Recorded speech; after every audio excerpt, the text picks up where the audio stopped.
Congressman Adrian Smith says trade partners are playing politics with GMOs. But it's not just an international one. Vermont, with a first-of-its-kind GMO labeling law set to go in effect, Congressman Smith says that could create chaos. Here within the country, I hear from farmers all the time. They're very concerned about what's going on in Vermont, which I think is the second least populated state. And they're saying, well, why should those folks there be able to dictate to the rest of the country how our products are going to be labeled? What are your feelings on that? That's right. Well, we had a farmer testify in Ag Trade Subcommittee this week who said that, labels should be a point of information, not a marketing tool. Vermont is wanting to promote this marketing opportunity for the non-GMO products. Well, that takes us away from the science. We want science-based labels. We need to be very clear about that.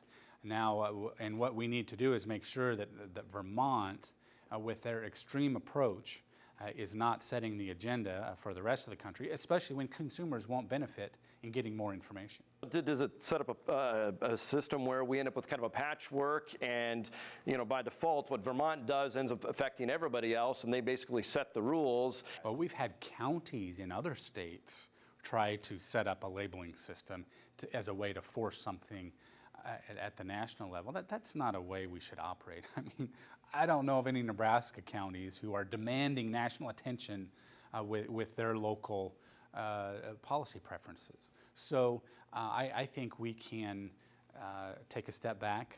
With our labeling bill, we need to do that to make sure that we're doing, having everything on an understandable format and that producers know what's going on, and even more so, consumers know that what is accurate and not just a marketing strategy.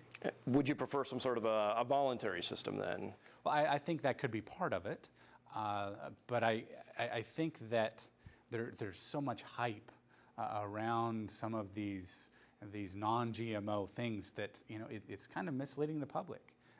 Let's face it, there are naturally genetically modified organisms that are out there, the GMOs, that happen on a natural basis. And so we need to be mindful of that as we educate the public and really allow the public to know what the real deal is without some agenda coming out of Vermont. They're calling it the Brexit vote. What does it mean in the commodity markets? Our analyst stops by later. Weather's up next with a look at the drought monitor.